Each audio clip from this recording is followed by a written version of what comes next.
Bruce, it is lovely to Alex, have you here.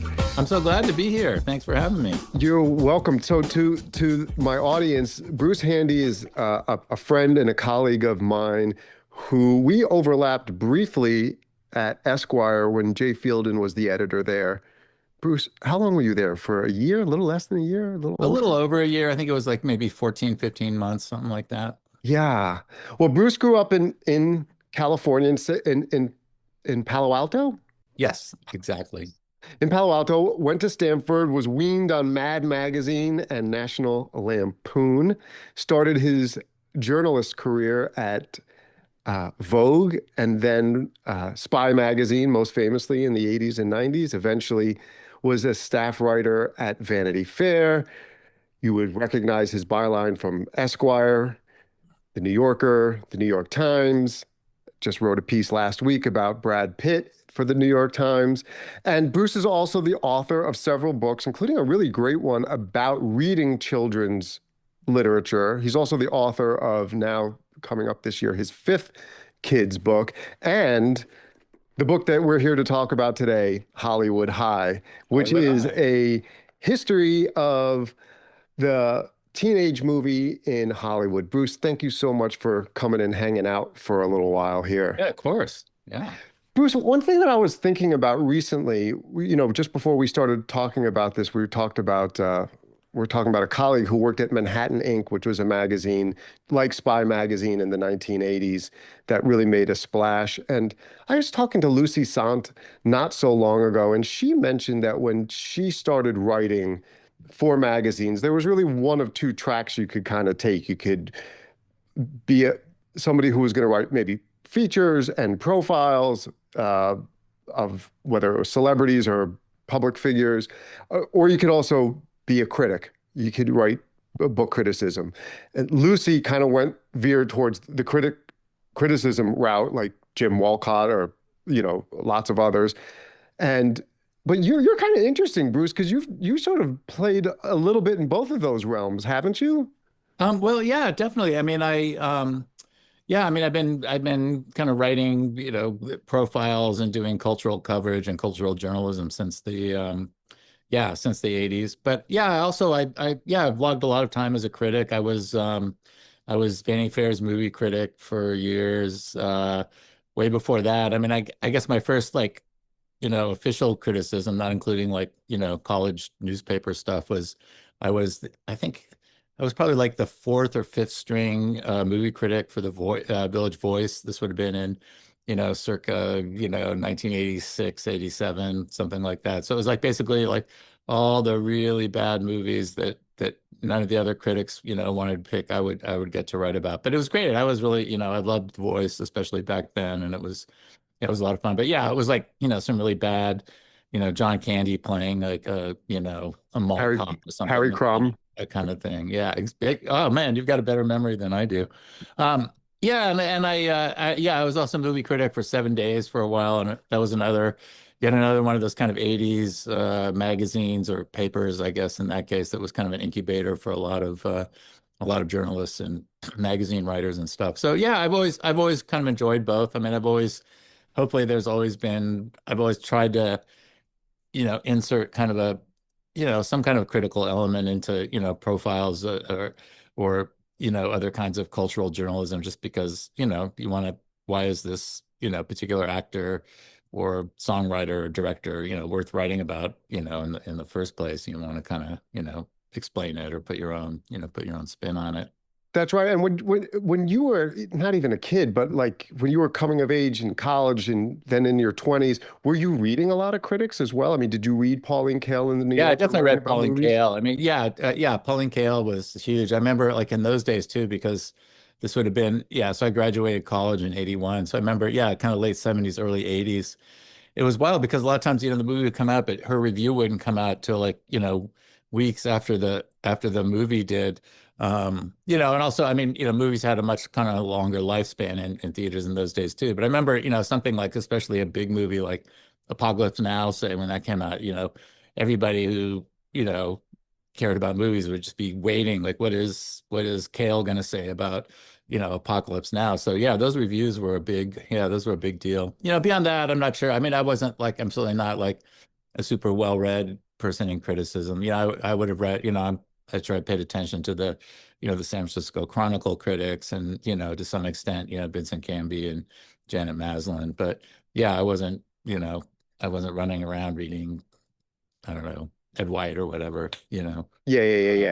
But this book, like, and I want to talk a little bit of just a little nerdy, like inside baseball stuff about how you ended up organizing this book. But Mhm. this book it is about the history of a genre of movies, but it's really told in chapters where, yeah, you'll maybe talk about an era and you'll touch on many movies, but you'll really sort of this book focuses on particular movies. And so, and it mixes cultural criticism, artistic criticism, history, reporting. How did you even come about the idea of this as a viable idea for a book? Well, it sort of started. I mean, it was funny. It was actually going to be it was originally it was originally going to be a magazine article that I was going to do for Vanity Fair, and I was working on a book, a follow-up book that to my first book, the one you mentioned very kindly about reading children's books. But I kind of got a little stymied on the project I was working on. I honestly I just sort of lost some interest in it. But then I had this teen movie idea in my sort of back pocket. I thought, actually, wait, that would be a great book. Like now when I think about it, it was like I was really going to write like, the whole history of teen movies in like, 4,000 words or something. That seems kind of nutty. But yeah, I guess I mean, going deep, I mean, a little more deeper than that. It was just, it's a genre I've always been interested. It's just a genre I've always, enjoyed just as a movie lover. I was already in my 20s when the John Hughes movies came out and Risky Business and all that, but I still, I went to all those movies. I enjoyed them. Sometimes in hindsight, maybe I'm a little embarrassed that, like some 16 Candles, for instance, which hasn't aged too well. But yeah, I like that, I remember like going to see the American Pie movies in the, 2000s. I'm a big fan, Booksmart, I think is one of the best, comedies, of the last 10 years. So I've just always enjoyed teen movies. And at some point, I guess I wish I could remember. I mean, wasn't exactly like I had a light bulb moment, but I was watching some teen movie where, like it was kind of the high school hallways and nerds were getting, slammed into lockers and jocks were sort of lording it over other kids. And it just suddenly felt like, this sort of feels like the Wild West, that it's just this kind of lawless world where people are kind of funneling their way towards some kind of idea of, civility, civilization, justice, but it's still kind of like a right makes might makes right world. Sorry, I was getting that backwards. Yeah, and I started to think, wow, I mean, the teen movies actually have a lot in common with Westerns, and that was kind of the beginning of me kind of thinking about it, as a genre that was, besides something I enjoyed, something that was actually kind of interesting and maybe, had some interesting, it was an interesting way to reflect on, changes in American culture over the last, the book starts in the kind of the late 1930s with the Andy Hardy movies. So, but, looking at that kind of sweep of social change too, through the lens of teen movies. So sorry, that's a very long-winded answer, but that's kind of where it came from. Yeah, no, that's great. No, so also there's something that you articulated in the introduction about how, okay, there's different genre movies, westerns, film noir, whatever it is, a rom-com, but we have all been teenagers. And so Yeah. there is a sort of connection to this genre that is a little more, I don't know, how would you even say it? Like widespread or something that like everyone has an opinion about a teen movie because everyone's been a teenager. Yeah, we can all relate to it. We've all, sort of more or less, wanted to ask somebody to the prom. We've all more or less been, dealt with kids that were more popular than us and kids that were less popular than us and, social stigmas and cliques and yeah, all this stuff, all the problems of growing up, fear of, trying to figure out who you are in that age, which, a lot of teen, that's obviously a big topic in teen movies, the kind of the threat of, well, what, maybe high school is kind of rough. Maybe I don't love high school, but hey, what's coming after high school? All that kind of stuff. Yeah. I mean, that's all anybody can, relate to it. I've never been a private detective. I've never been a frontier lawman. I've never been a Disney princess, but yeah, I have, you know, I did ask a girl out once in high school. So yeah, I know a little about that. We all do. Yeah, and we'll get to this in a little bit, but I also like how you mentioned in the book whether it's uh, John Hughes almost had a preternatural instinct for this, but also something like Rebel Without a Cause, where there's a kind of, I'm not saying operatic, but there is an embellishment of I think actually emotion. I mean, opera, I think that's probably a word I use in the book. I mean, I think it's totally operatic, that movie. I mean, it's just And that swell of emotion yeah, is sort of so fitting to that time in life. But Bruce, just to start, one of my favorite chapters of the book is the first chapter where you talk about, hey, well, where did teenagers come from? yeah, When did teenagers come into existence? When did a 12-year-old go from being part of the workforce to part of the consumer class? yeah. When you researched that chapter, if you could talk a little bit about it, but was that all, was there anything revelatory in that to you? Was that interesting and new news to you, or are these things that you had already sort of knew about? Yeah, no, it was revelatory. It was interesting. I mean, I definitely, and I knew sort of vaguely, kind of the sweep of kind of the history of youth in America. I mean, obviously, yeah, if you go back to the, you know, the 18th and 19th centuries, unless people who were, very well off would maybe be, educated and go to college. I mean, college was a totally elite thing, and even as was high school. Most, I guess probably most kids had some education, but it would be haphazard, and yeah, they would enter the workforce even as, young as, I don't know, 6, 7, something like that, even younger. If they were slaves, they were basically always in the workforce. So, yeah, what's kind of interesting, I mean, there one sort of statistic that was really revelatory to me was that, so if you look at 1900, there's 7% of kids who are 18 in 1900 are graduating from high school. Mhm. And when you jump ahead to 1940, that's the first year that you have more than 50% graduating from high school, and then an even larger percent are spending some time in high school. I mean, a lot of, historically, in the 19th century, a lot of kids hadn't even made it to high school. You were working full time, certainly by the time you were a teenager. I mean, in those days, I think teenagers were in some ways more like, I mean, obviously there had always been teenagers. They weren't allowed, they weren't allowed to vote. They were allowed to, in a lot of places, to drink and have sex. But yeah, I mean, Get married, people right? recognized that they weren't fully adults. But my sense of it is that, teenagers were a little bit more like, 20 somethings today. It's kind of like adults with training wheels a little bit. You wouldn't necessarily expect them to be, fully contributing to society in the sense of, you know, owning a home or, having a family or something that came in one's 20s in those days. But anyway, so yeah, that was what was revelatory about those high school statistics I was citing, was that it made me realize that teenagers were really a product of the early 20th century. What starts happening in the 1900s is you have a lot of reform movements where people are trying to, it's like, hey, maybe it's not really a good idea for 12-year-olds to be working in factories or shining shoes on street corners or whatever. So you start having kind of social movements uh that kids should spend more time in school. You also start, especially once you hit the Great Depression, you have a lot of economic forces kind of pushing that too, because with high unemployment, adult workers were not wanting to compete with, if I'm like a 27-year-old guy with 3 kids, I don't want to be competing with for a job with a 13-year-old.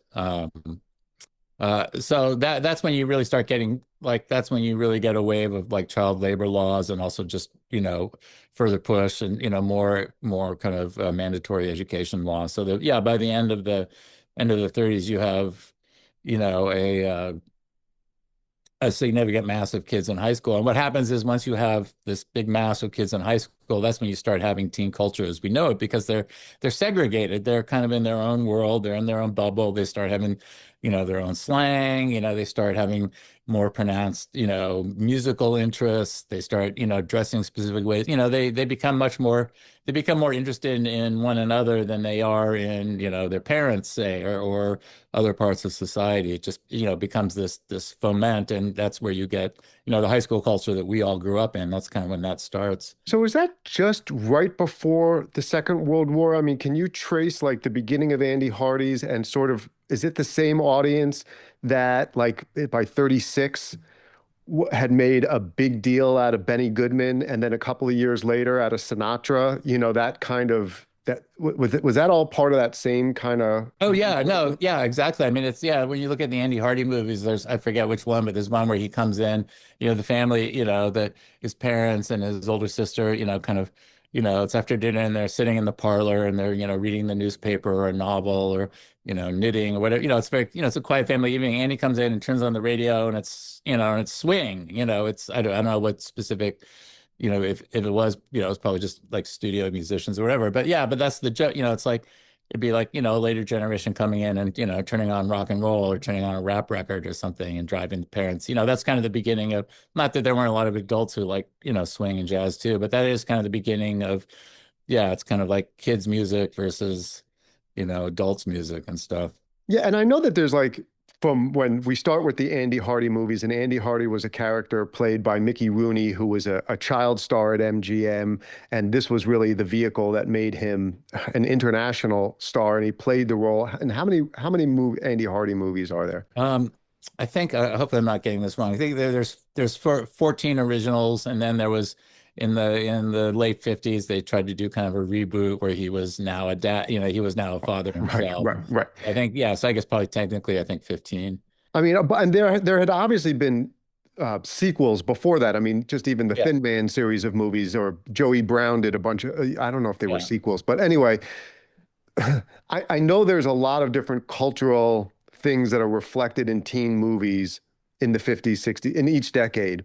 But in the Andy Hardy movies, isn't there a core, uh, isn't part of what those movies are about is Andy Hardy trying to get laid? Well, yeah, I mean, I mean, yeah, basically, that was kind of interesting to me, was like sort of how sexual they are. I mean, they don't he talks a lot about like hugging and kissing, like his girlfriend Polly, it's like, oh, we sure were hugging and kissing last night, and he talks to his father, like, gee, Dad, if I want to, something wrong with it. In one of the movies, he talks, one of the tropes of those movies is that each I wanted to say episode. That's kind of what they were. They're sort of proto sitcoms, really. In each film, he sits down at some point with his father for a man-to-man talk, and that's an inherent joke, and that he's a kid, so he's trying to pretend to be a man, but he's there's kind of a joke at Andy's expense in that. But anyways, yeah, at one point he asked his father, gee, Dad, if I just want to kiss all the girls, is there something wrong with me? And his dad's like, well, Andy, no, I think you're just going to be fine, But yeah, so they're very much talking about horniness. I mean, there's never really, not even in a actual intercourse is not spoken about even in a really in a coded way. Well, sometimes there's some bad, once in a while there's like a bad girl character where I think, yeah, maybe you can presume why she's a bad girl. But yeah, he's horny, and they also have these, every time he kisses Polly or another girl, he goes like, woohoo! It's like I mean, it's this, it's a ritualized thing in those movies. It's like, James Bond asking for his martini shaken, not stirred. Or thumper. It's like it's this sort of exaggerated, caricature of sexuality. It reminds me of if people know those like Tex Avery wolf cartoons from that same era. It's like that, like the eyes popping, bulging out. I mean, it's that kind of thing. So it's like but yeah, it's pretty frank that like teenagers are horny and girls too. The girls like to kiss too in those movies. It's not just like, you That's know, interesting because I'm younger than you are. I was born in 1971, so all of those movies that you write about in the 80s were all movies that were very impactful for me, and it's particularly at a younger age. A lot of the attraction for a movie like Porky's, which clearly had no redeeming values at all, yeah. as an 11-year-old, it did. There was nudity in it. There was the promise of nudity in a movie, in a rated R movie, was incredibly exciting for Oh like yeah, and an it was like adolescent in that boy. sense, it was much more literally about kids getting laid and stuff. Yeah. Yeah, but it hasn't, and particularly maybe even thinking about boys getting laid. So whether you're, and this isn't a teen movie, but The Summer of 42 or The Oh, no, Graduate. yeah, that's totally a teen Isn't movie. this the through Yeah. line of like the teen genre is about particularly male libido? I mean, I saw recently the 2005 version of Pride and Prejudice, you know? Hmm. Pride and Prejudice, yeah. That's an incredibly horny movie. Those That's the one girls with are, Keira Knightley. yeah, like the girls in that movie are practically like bursting. They're so like they have so much hormones, but it's Yeah. also like a sexless movie in a weird way. So you get to have the sort of the fun of all the sexual excitement without well, I guess later when you had a movie like Fast Times that was actually trying to deal with it in a somewhat realistic, natural kind of way.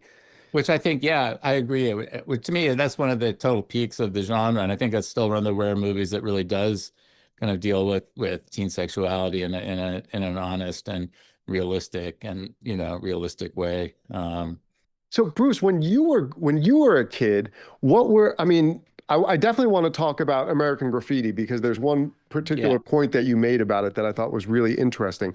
But what were the teen movies that, I mean, were Well, you, American Graffiti was like that was probably the biggest. That was yes, I guess I was 14 when that came out, so I was sort of a ripe audience for it. I mean, yeah, it was totally great. I mean, my friends and I all loved it. I'm sure I probably saw it like, several times on its immediate release. And even though it was about 10 years earlier, I mean, that was part of the fun because part of it was like, oh my God, they're so kind of dopey and, like they're wearing dumb clothes and they have they have like this corny slang or something. But at the same time, you sort of relate, the underlying dilemmas about, you know, what are we going to do driving? after college? How do I fit into the world? How do I, get with a girl tonight? I mean, all that stuff, was stuff obviously we could, relate to. And Dazed and Confused did a similar thing 20 years after that. Just what do you drive the Yeah. aimlessness of Yeah. driving around and Well, that was funny because in a way, yeah, because I graduated in 1976, which is like is exactly when Dazed and Confused was set. So that really captured my high school experience, really to a T. I mean, it's funny. And I write about this, although, and I did interview. Um, I'm sorry, I'm blanking on the name of the director of Dazed and oh, Confused. Linkletter. Yeah, Richard Linklater. I did interview him, and I asked him because to me the movie kind of reads almost like an answer movie to American Graffiti. I mean, it's set in one night. It's kids driving around, but it's kind of much more aimless. And whereas um, American Graffiti comes to kind of a dramatic conclusion about who's going to go away to college and who's not. And there's a car crash. Days and Confused doesn't really come to much. It's kind of like, the one character, the kind of cool quarterback sort of rebels against his coach and says he's not going to sign a pledge to, that he won't smoke marijuana. But really, it's just like it's kind of it's very low stakes, it's very mellow. It's kind of a, you know, um, That movie's a vibe. yeah, exactly. And It's I a remember when it first vibe came. more than anything else. But he denied that it was, that it really had anything to do with that except beyond, that he loved American Graffiti, and obviously anybody who makes a teen movie post American Graffiti is influenced by American Graffiti. But yeah, I mean that's the thing I always think, American Graffiti ends with, these the two main characters, the Richard Dreyfuss character and the Ron Howard character kind of making these important decisions about going to college or not going to college that are clearly going to affect the rest of their lives. And and it ends with, Richard Dreyfuss, flying away to go back east. And then, yeah, Dazed and Confused just ends with, three or four of the protagonists driving off to, in the morning to go buy Aerosmith tickets, so that's kind of that felt like the answer to American Graffiti. But sorry, if somewhere along the Well, line, also just the idea that maybe the 70s, your graduating class, the bicentennial class, was already so cynical, that it was well, the like, states were different, yeah, because American Graffiti too. It's all, it's not about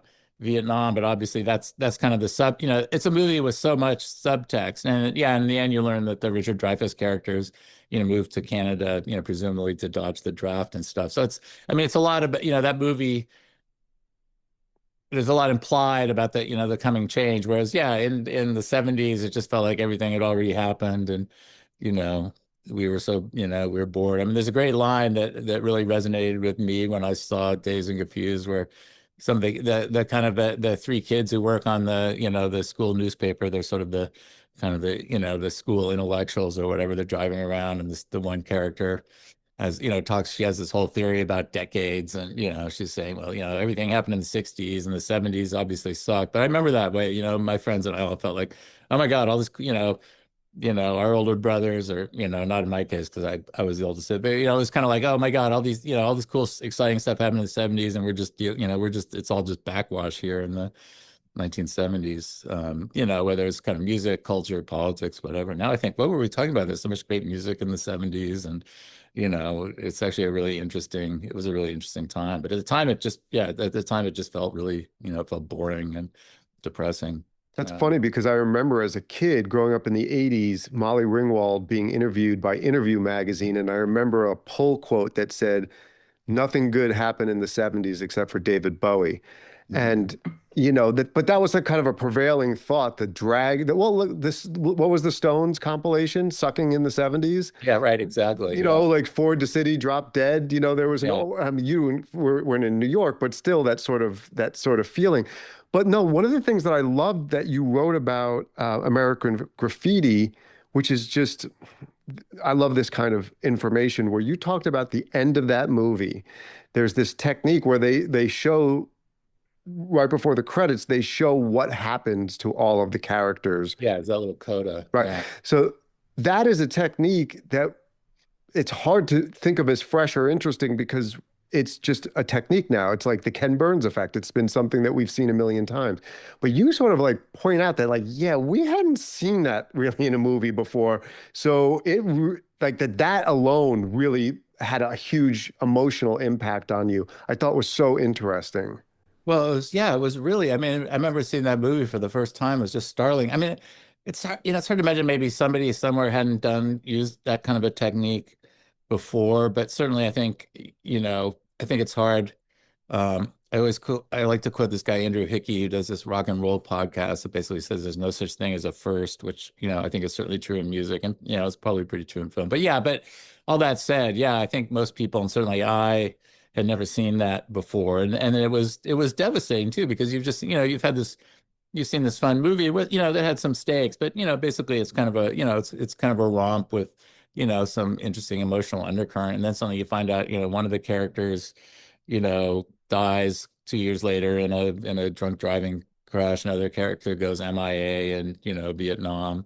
Another character is living in Canada as a draft dodger, and the Ron Howard character is living in Modesto selling insurance. He never gets out of, one of the questions of the movie is, are these guys going to get out of this, this boring small town? And we learn that he does, so it's, all of those sort of, future life endings are kind of devastating in, one way or another, and to one degree or another. And that was, it was really shocking. But, it was also interesting because that was an era where you could still have, you could have kind of you could have a sort of a bummer of an ending, and movies could still be huge. I mean, it was like, Who? it's like, I mean, look at Butch Cassidy and the Sundance Kid, Right. die at the end of that movie. The whole Wild Bunch, everybody died. The French Connection, bad guy gets away. It was just kind of an era of, it was this rare era where like George Lucas, the writer, director, or co-writer and director of American Graffiti, could pull something like that, and it didn't kill the movie at the box office. Probably now, if you did it, and then something like that, it would you'd lose But also, Millions, tens of millions of dollars at the box office for, you know, but also just in terms of your emotional response to it at the time, you're first looking at this and you're okay. We were 10 years on from when this subject took yeah, place. We have a little bit of irony. We have a little bit of distance. We can kind of, oh, that was so funny, that lingo they said, but you're already kind of, you're distanced from it. But in the end, when they're bringing in the context of what you knew to be reality, meaning yeah, post-Vietnam, Cambodia, what happened, then you getting those pieces of information about them, it brings it from being you sort of detached, removed from it to like right up in your face in terms of, oh yeah, my brother's friend was that it, it yeah. had much more immediacy to your own reality.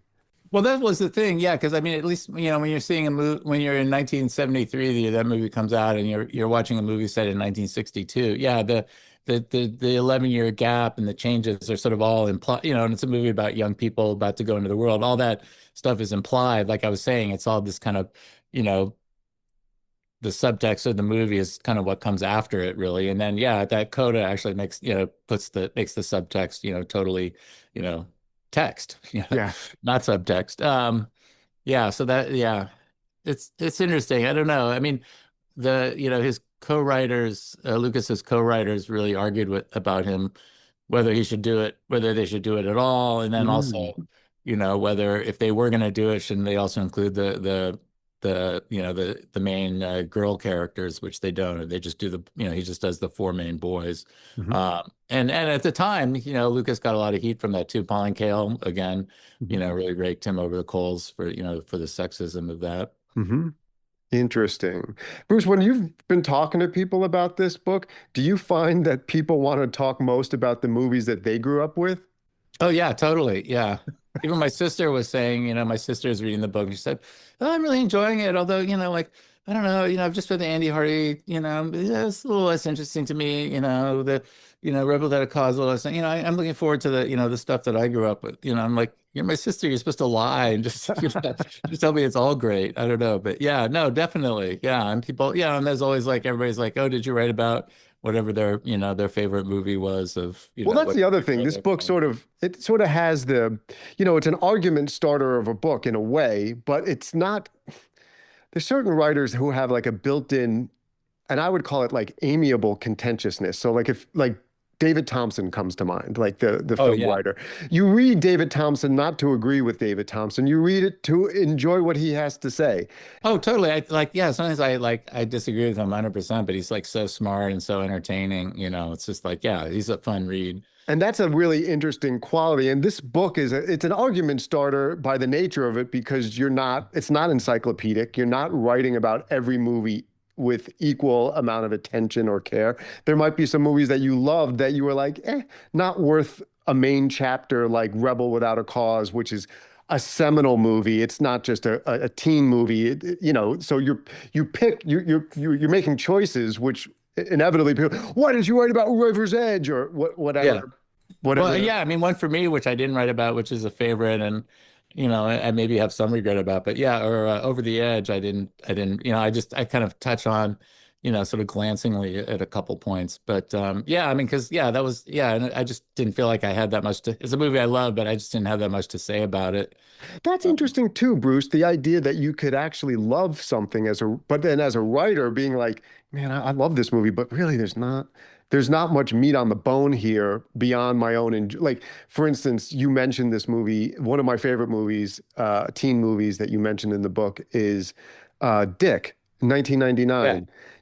Which to me is just like this, just the whole spirit of it is great. The satire of it, even of the Nixon stuff, works great. It's just so goofy. But I don't know how much you would have had to perhaps say about that, other than that it was just charming.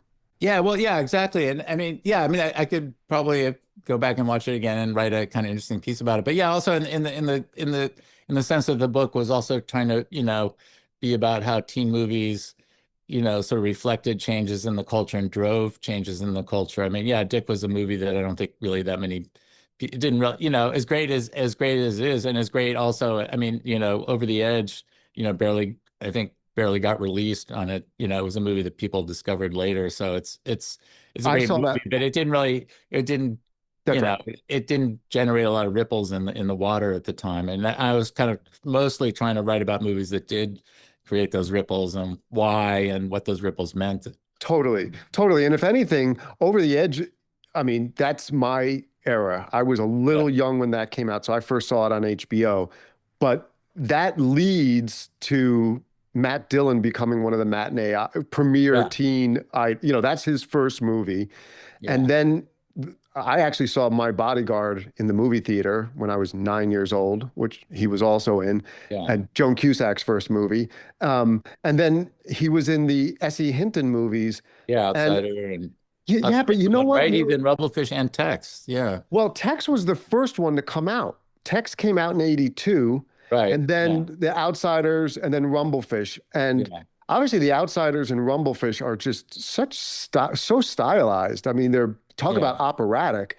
Yeah. And I remember as a kid, perhaps because I saw it first, also because it was very naturalistically shot movie. Ben Johnson was in Tex, Meg Tilly was in Tex, and so was Emilio Estevez. But I remember that being much more powerful to me than the Coppola movies. And I haven't seen Tex since I was a kid. So I'd be kind of curious to revisit that. I wonder if it Actually, I holds up. didn't. That was one movie that I didn't. And when I was, researching this, I didn't revisit. I did revisit The Outsiders. Yeah, which I probably should. But yeah, that's my memory too. I remember it was a good, sweet, movie It that was. I whereas mean, it was, yeah, I think Outsiders and Rumblefish are really interesting movies, and I admire them. But I'm not sure they totally work. no, and they also didn't. I mean, although The Outsiders, because of who was in it at the time, and we all grew up reading S.E. Hinton, we gave a shit about it. We saw the movie, but it didn't like catch on like the John Hughes movies did. Yeah, no. Um, That is one of those movies, though. Yeah, like I mean, that is another fun thing about teen movies. These ones with these amazing casts who all, are basically unknown and then all have huge careers, like The Outsiders. Obviously, American Graffiti was another one. Dazed and Confused. Dazed and Confused. Yeah, Boys in the Hood later. I mean, yeah, there's these sort of clusters. These, Mean Girls to some extent. Later. And Bruce, talking about, okay, because I am going to just be myopic here, and I do want to talk about the era in which I grew up in, because I mean, I had a classmate of mine, Mike Gittleson, who subsequently passed away, but he and his family had taken a trip to Universal Studios, and somehow in that trip they got to see an early screening of Fast Times. Mhm. And it had the scene at the abortion clinic that was eventually cut out in the final version. So this was a friend of mine who not only saw Fast Times before everyone else did, which already was enough cachet. He had seen a version that none of us could ever see. Now, Mhm. whether he was lying or not doesn't really matter. At that time, it bought him a significant amount of juice I bet. Yeah. because as an 11-year-old, Jeff Spicoli was pretty much godlike in terms of our comedy universe. Yeah. And I already knew about Spicoli and revered him before I had even seen Fast Times. People, Because you heard about it or yeah, talking about it. Yeah. yeah. I mean, like as a kid, comedy was a big thing. So when Stripes came out, and as a younger kid, even being able to see a rated R movie, it was not always an easy thing. And it's a pretty, it's a relatively hard R. I mean, Yeah, there was, and so by the time when I finally saw Fast Times, I was a little taken aback by how. Now I had already seen sort of serious movies at a too early age. My parents were divorced when I was 10, and so the year after that, I begged my cousin to take me to see Shoot the Moon, which is like one of the most sad movies about divorce that were ever made. But that said, I still remember like Fast Times, the realism of that when Jennifer Jason Leigh loses her virginity in the dugout of yeah. it's just so, and she's looking at Oh, it's so painful. the Yeah. roof. It just felt so painful, but so just in the way that the sex in Last Picture Show was just so exquisitely awkward. Yeah. It had that awkwardness to it. But Bruce, could you talk Actually, about? somebody should schedule like a bad sex film festival or something. Oh my God, the awkwardness. Oh my God. But Bruce, can you talk about Fast Times as a success also because of how it was packaged with the soundtrack? How, just talking about like that soundtrack wasn't the guy, Well, yeah, it was. wasn't the producer like that music, that famous Yeah, it was music? Irving Azoff, I believe. Yeah. Yeah, he had packaged. I hope I'm not getting this wrong off the top of my head. I think he had done stuff like Urban Cowboy, which had been a huge hit. I forget another one. So yeah, he was. Yeah, so he. It's interesting too because yeah, in interviews, um, sorry, the director who's embarrassingly blanking on of Fast Times. Oh, Amy Heckerling. Amy Heckerling, yeah, she talks about how, it was kind of she got saddled with some song choices that she wasn't thrilled about because they were trying to put together like a soundtrack album, including what's the song that's playing when Jennifer Jason Leigh in that dugout scene. I think Is it's it the like Jackson Brown record? yeah, somebody's girl or Yeah, yeah, yeah, yeah, yeah. and yeah, which is yeah, I think she felt, and it is true. It's a little, it's kind of, it's kind of on the nose. And also she was like, these kids aren't listening to, Jackson Brown. I mean, you see like later in you know, one of the bedrooms, he's got like the Who and Elvis Costello, and that's kind of more what they're, that's more their thing. Or yeah, Spicoli is, dreaming about, like jamming with Mick and the Stones. So yeah, so that was kind of one of the commercial considerations. Although I don't think it ended up I don't think that ended up being a huge soundtrack album. Interesting. I think it Yeah. was, I think it was Yeah. successful. It wasn't like, It yeah, was it like The wasn't Big like Chill or one. something like that. Yeah, exactly. Or Urban Cowboy had been a huge thing. Or like, yeah, Car Wash. So yeah, those other kind of soundtracks of that era. But Totally. I mean, of course I I love remember. how that movie opens with the Go-Go's though. We've got the beat. That's a great. Now that's kind of that's the perfect song choice for that for those kids and stuff, I think. Yeah, definitely. And also the fact that, well, as we subsequently learned, like Sean Penn was just like morose in a lot of the movies that he was in after that. I remember when I saw Milk, I was like, wow, I don't know that I've seen Sean Penn smile Yeah. and like laugh in a movie in like since Spicoli, you know? Yeah. I think like, and this is, I'm not intending this as a knock on Sean Penn's career because he's a great actor and he's been in, in a ton of great movies, and I think he's a really excellent director too. But all that said, I still think for me personally, I think Spicoli is my favorite performance of his. I wish Totally. he'd done more. I wish he had chosen to do more outright comedy. Yeah, he was really, really good at it. And Yeah. he was also really, I thought he was also really good in what was that creepy uh, Carlito's Way when he Yeah. had that really kinky curly haircut. That was pretty good. Uh, but Bruce, can we talk a little John Hughes? Because he was the Yeah. guy, Yeah. obviously the guy. Uh, yeah, I thought it was interesting that you you kind of said that you thought that Ferris Bueller of all of them sort of ages the best. And Definitely to my taste. I mean, I think pretty much everybody agrees, 16 Candles like has some great stuff in it, but it has some really horrible, there's race, Long Duck the Dong, racist character. Yeah, there's a date rape, it's just yeah, there's a lot of creepy stuff in that. And I think that, I think the then other ones are all fun, but yeah, it just to me, I think, for me, I think Ferris ages well because I think in some ways maybe it digs a little deeper emotionally too. I mean, it's some of the same it it it treads some of the same territory as American Graffiti, where because it's taking place, not I think it's I forget exactly how long, but it's like a month or two before they're going to graduate, and kind of the whole part of the whole underlying reason Ferris wants to take his day off is because it's just like he's kind of wants to he knows he's in this bubble with his friends in high school, and it's not going to last. I mean, he has that big speech where he goes, probably what's going to happen. Cameron and I will, we'll hang out some this summer, but then we'll go to different colleges and we'll see. Pretty soon we won't really be friends anymore. I mean, they're all conscious of they're about to move on in their lives, so there's that. I think that that gives the movie a kind of you know a kind of honest emotional resonance where I think I mean obviously there's a lot of interesting emotional resonance in The Breakfast Club too, obviously, which is dealing with real teen feelings, but in some ways I think that maybe it's more just me too, maybe that the raw emotions of The Breakfast Club, which now feel like genuine, but also like it feels to me, it feels like that movie panders to its audience a bit. I mean, I think all of Hughes' movies do a little bit. I mean, that's partly his genius was he knew how to really pander to teens, I think, or Right.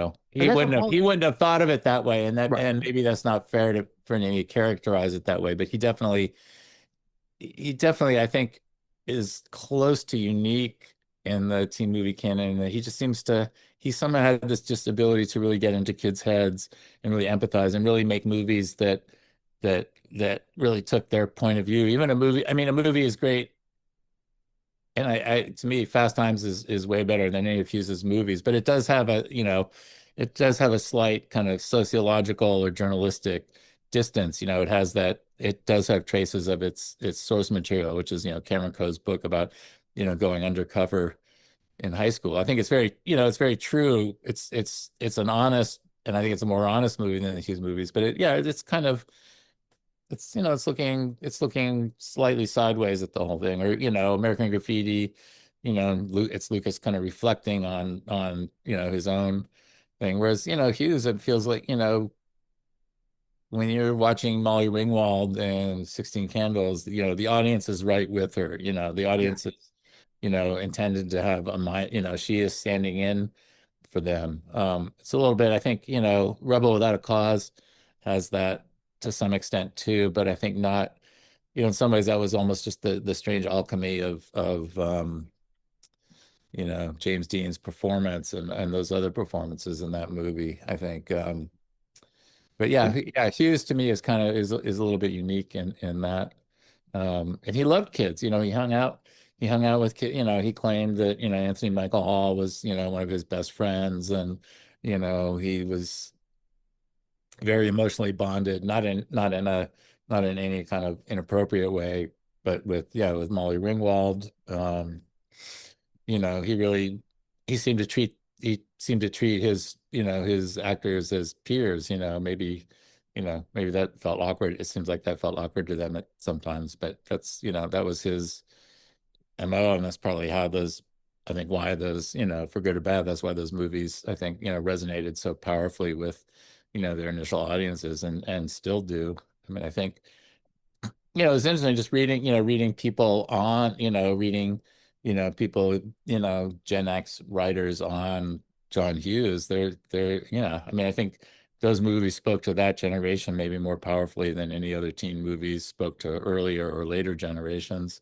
That's interesting. I mean, I was 13 when The Breakfast Club came out. Right. So you're primo for that. So I saw it in the theater. I remember seeing it. I did not see 16 Candles the year before because it was a girl movie. That's the way I Yeah. looked at it. And my twin sister, there was a division. She was going to see certain things. So I didn't see that until it came on HBO. And then, of course, Anthony Michael Hall became, a hero, because Yeah. that was us. I was like, that's me. That's the guy.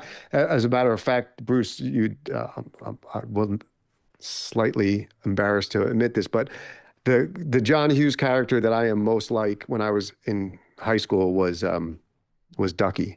That was Uh-huh. based from Pretty in Pink. I dressed that way. Oh, I wow. I did that whole bit, man. Uh, but I thought you were badass like Bender. oh, good Lord, Bender with his flared nostrils. I loved how Pauline Kael made fun of of Judd Nelson's Yeah. flared nostrils in her review, and she also said that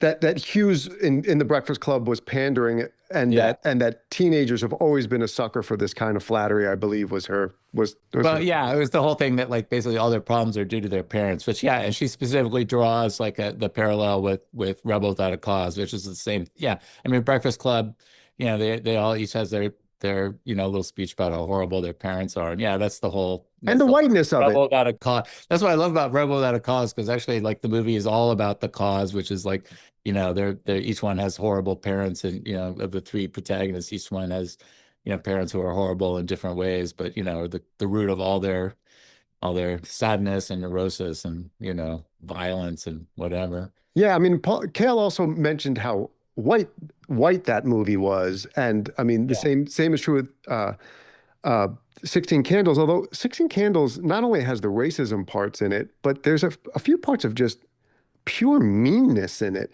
When Long Duck Yeah. Dong, right when they're playing Young Americans, and the family's just about to shove off for the wedding, and Long Duck Dong comes out of the tree, and he's Big Lake, like Yeah. that scene ends with the grandmother kicking him in the gut. Yeah. Like that's the end of the scene. Yeah. That's the end of you see it. Like I actually like saw it again recently. I was like, that is so incredibly awful as like a throwaway gag. No, I know. Yeah, and there's the whole like yeah, and there's so much massage. I mean, it's interesting, yeah, for for a girl movie, and it does have, I think, a well-written protagonist and a great performance in Molly Ringwald. But yeah, there's so much misogyny. I mean, not just like the date rape, but earlier that same the character of the, the boy that that Molly Ringwald is pining for, his, beautiful blonde girlfriend, gets drunk and gets her hair cut and in the door at a party. And then later there's this whole, the other subplot of the movie is that Molly Ringwald's older sister is getting married, and, it turns out she's on her period at the wedding, and she, takes all these, some kind of Valiums. Valiums, and then she's like basically passed out. And then, yeah, I mean, it's just like, these kind of dumb, mean jokes. I mean, I think some of that comes out of, like John Hughes, National Lampoon, which, was full, Right. Right. often a lot of, caustic, mean, you know, sometimes racist humor. Right, right. The thing that's, when Ferris came out, I had that summer I went to go visit my grandparents in Belgium. So I came back and had not seen the movie of the summer kind of a thing. Yeah. And I remember being like, Bafangul for Ferris Bueller. I don't need no Ferris Bueller, right? And then eventually I saw it, of course, and all my friends had loved it, and I saw it on HBO, and I appreciate it. And I looked at it again recently. There's something about the style of not only him talking directly to the camera, but sort of the quicker Yeah. cutting style that feels way more modern than any of the other things in the Hughes movies, too. Yeah, I think so, definitely. Yeah, and I think you see him, he's well, I guess that's his, I should know this. I think it's his third or fourth film as a director. I mean, he's definitely getting, yeah, he's kind of learning his chops. He's kind of, spreading his wings a little bit as a director. But yeah, I think totally. Yeah, and I think that, the rhythms of that movie like hold up pretty well too. Sometimes older comedies, the rhythms can sometimes seem, a little off as time passes. But That's right. That's I right. think so, yeah. Generally very slow. And by the way, I think that the real key to the Breakfast Club's success and being as proficient a movie as it is on its own terms, Dede Allen. Dede Allen, Yeah. the film editor. Yeah. Dede Allen edited Bonnie American and Beauty as Clyde well. Yeah. and was this like revolutionary film editor. And that is probably as basic a job as you could expect for someone of her stature, Reds and all this stuff. But Yeah. when you look at how expertly cut that movie is, like, man, Dede Allen, Well, it has to be, right? Because it's like, I mean, Reds, you're dealing, it's yeah, a I mean, chamber piece. that's like a huge epic movie, but you have huge epic scenes and all kinds of business to, whereas this is like, yeah, it's like basically, like five kids in a library room at one point. Yeah, they sneak out and there's a little bit of, crawling around, but basically, yeah, it's five kids, basically it's a play. So, I mean, I'm sure in some ways it'd be interesting, you know, I bet in some ways, yeah, probably editing Breakfast Club was a much bigger challenge than editing something like Reds in a way. Yes, If you're working with Warren Beatty, that's always going to be a huge, big challenge. the Um, overages are but always. you know what I mean, right? I mean, it can't be, it Well, it's obviously, like yeah. You're saying in some ways, it falls more on the editing and something small and limited like Breakfast Club, I would think. Well, because you've worked as an editor. also in working with a film director like Hughes, who's not, I remember working in the Brill Building when Penny Marshall made her first movie. I don't know if Big was her first movie, but when she did Big and Awakenings, she shot a ton of footage from every conceivable angle, which gave her, enough great material Yeah. to put something together. But it wasn't as if she was Scorsese or the Coen brothers who were mapping out a lot of intricate, so when you see Yeah. The Breakfast Club, it seems visually like a very straightforward movie, Yeah. but the way that it's the performances are cut, and that probably is to your point about, and I guess Judy Blume had this genius too when in her work. I don't know what she's like in real life, but when you read those Judy Blume books, man, like how does an adult remember Yeah. How it feels like. And it seemed Yeah. like Hughes, that's what you're talking about. And Anthony Michael Yeah. Hall had that for him. And then, of course, his muse, uh, uh, Molly Ringwald, just had that sort of adolescent mortification. Yeah. It is just right. Like it was just right there. No, nobody was better at eye rolls than like Molly Ringwald. I mean, she's like the best eye rolls in movie history. Um, yeah, I think that yeah, that's a good comparison with Judy Blume. I think also, I mean, for younger kids, but yeah, Beverly Cleary, same thing. Like, how does she remember what it was like to be in kindergarten? But she does, yeah. Yeah, totally. And the one movie that you wrote about, and Bruce, we don't have time to talk about them all. We could talk about it for a long time, but one movie that I hadn't seen since it came out, and I did not like it when it came out, but I was in college, and no one's more righteous than a college kid, Yeah. but I never liked Boys in the Hood. I thought it was like this really obvious movie when I saw it. That was Yeah. 30 years ago. So you devote a real long chapter to it here, which I thought was great. And it really made me want to see it again. I mean, as a kid who grew up listening to rap records, Cooley High had a real mythical place because that's a Yeah. song that for the guys like Q-Tip or De La Soul or certain eras of rappers, that's a movie that's referenced often in their songs. And so Oh, I, totally. And it was huge for that whole that generation of filmmakers like Singleton and yeah, the Hudlin brothers and yeah. Matty Rich, all Yeah. those guys. Yeah.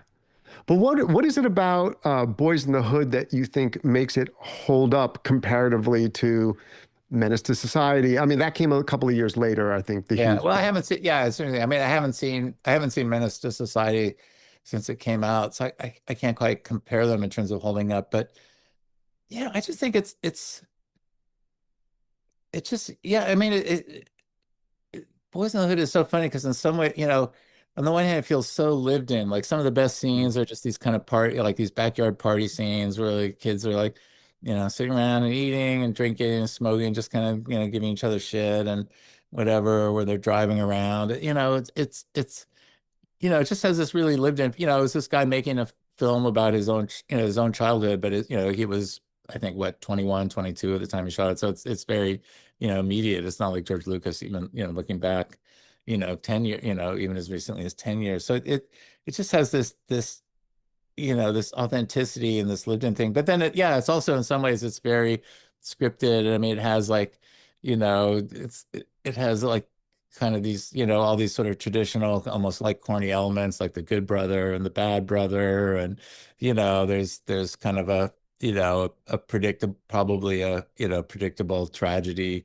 near the end. But I don't know. To me, all this stuff still works. It's still very powerful. And I think it has great performances. I mean, Lawrence Fishburne, plays the protagonist's dad, and it's interesting. Because he's given a few speeches to make, there's a few Mhm. points where John Singleton is kind of lecturing the audience through Fishburne, but it's Lawrence Fishburne. He gives a great performance. You know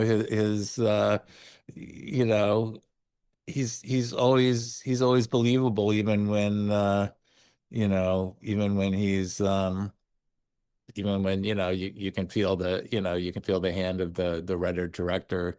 But Bruce, isn't that interesting also? Like that sometimes things that you might say, oh, I see this is a little corny, this is a little pat. Like there was a movie in the mid 80s that came out, it went straight to HBO. It was called Long Gone. It was a baseball movie with William Mhm. Peterson and Virginia Madsen. Came out the year before Bull Durham came out. Uh-huh. It's lovely. It's really got some really corny parts to it, but the lived in part of it, as you were Yeah, talking about, is enough to ride out the other stuff that you're like, yeah, okay, yeah, which is, but interesting. And maybe we can end on this though, because I always thought that the lived in quality was what was really attractive about Kids, except for Kids was so morally bankrupt and yeah, so sort of uh, like purposefully nihilistic yeah. that Yeah, me too. I I agree. mean, that came out in the mid 90s. And I remember as a New Yorker in the mid 90s being like, there was a couple of scenes on the subway. And I'm like, man, this is an era in which we don't see a lot of our daily life on screen. Like if you had seen Dog Day Afternoon in the mid 70s, that sort of neo-realistic look, it felt Yeah. somewhat similar to what life felt like. In the 80s and then into the 90s, there wasn't that sort of verisimilitude that you were seeing in Yeah. reflected on the big screen. So there was a few scenes that just on, I was like, yes, that's my city. I know that. I know that. The rest of it was like, this is just like some scare movie to scare like grown-ups. Like these kids are just a bunch of douchebags. Like why am I wasting my time Yeah. watching these guys even? And I I had to think it's like, revisit. I kind of agree. It's like almost like if you just take almost every scene in that movie just by itself, they're pretty great. You know, there's a lot of great scenes and yeah, verisimilitude. But yeah, at the same time, yeah, just the collective effect. Yeah, it's exactly. It's sort of like, you know, it's like an updated version of those old like, you know, scare the parents, juvenile delinquent movies, you know, like Right. How bad can we shock you? And yet that was sort of like that in that 90s, which was a little bit of a downturn for teenage movies. And then by like the end of the century and then into yeah. the aughts, all of a sudden there was like this other way, another wave of them. Well, that's because of yeah, because you have Clueless, which ends up, you know, is like a huge surprise hit, and it fuels that whole thing of, you know, all those different movies that, you know, adapted out of, you know, Shakespeare or, you know, what was And the then on to Mean Girls, which is just yeah, like a franchise in and of itself. yeah, And then finally, like, there can be movies about like girls wanting to get laid instead of just boys wanting to get yeah. laid. Whatever. Well, there were though. There's early ones though, like, you know, go back and watch, you know, Little Darlings from Oh, yeah, that's right. and Tiffany Foxes. McNichol. And then even like even you know this was one thing that was revelatory to me doing this book because I'd never seen the original Gidget before, and I watched that, and actually, you know, it at some point, you know, in the third act, Gidget sets out to lose her virginity, you know, and you know she's going to lose it to Kahuna. You know, she makes a play for Kahuna, and he's sort of, you know, he's not going to do anything, but he's kind of going along with it, and then suddenly he is tempted, and then he's like, no, you know, it's like. You know, it's like that horrible song, "Go Away, Little Girl." But yeah, but I mean, Gidget is out to, you know, they never say it exactly, but it's you know, you know, it's a step up from, you know, that's what she's setting out to do. And she comes back and says to her mom, "Oh, mom, you know, I'm still as pure as the driven snow. I'll never make the step." That's how the language they use, the step, you know, Well, and I her guess Mystic Pizza's you that know, her way mother's, too. you know, I think her mother's happy that she didn't make the step, but she's, you know, she's sympathetic. I mean, it was a way more kind of nuanced and I think accepting, you know, treatment of a girl's sexuality than I ever expected to see in a movie from, you know, the late 50s. Interesting. Interesting. Yeah, I like maybe I'll go like try to find out a list of like, Yeah. girls setting well, because I guess there's like the more recent movies like Lady Bird and stuff, but like Well, yeah, exactly. That was one thing that was nice about American Pie because it felt, you know, right, it was a boy movie, but it also acknowledged that the girls were right. horny too. And yeah, But even Mystic Pizza was all about those were about the three girls yeah, and they were all in their various love lives and stuff like yeah. that. Interesting. Well, anyway, the book is Hollywood High. It's in complete. This is my favorite kind of book, Bruce. I told you this personally anyway, but I Yeah. mean, this is like, to me, this is just the perfect kind of candy for me because it's smart and it makes connections that I would not have known otherwise. And I can't recommend it highly enough. So, Bruce, I really appreciate you Oh, thank stopping you. by. No, it's been my Oh, and look, I'm pleasure. wearing my Fishbone t-shirt. Speaking of like teenage Oh, movies from the 80s, there you go. Exactly. Anyway, this was great, Bruce. Okay. I appreciate it. Thank you, bro. Thanks, Alex.